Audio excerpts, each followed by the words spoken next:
Hello friends, hello friends, అన్న చెల్లి అనుబంధం చాలా చక్కగా ఉంది కదా. ఇద్దరు చిన్నపోచోళ్ళే.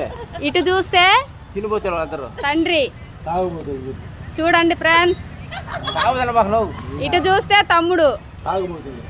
బంధం చాలా ఉంది కదా. మా కుటుంబం చాలా పెద్దది ఫ్రెండ్స్. లేదు మా డాడీ మాకు ఇష్టం. నా చెల్లికి నా నలుగురికి చేస్తాను. నచ్చితే సబ్స్క్రైబ్ చేసుకోండి ఫ్రెండ్స్, లైక్ కొట్టండి. డబ్బులు కదా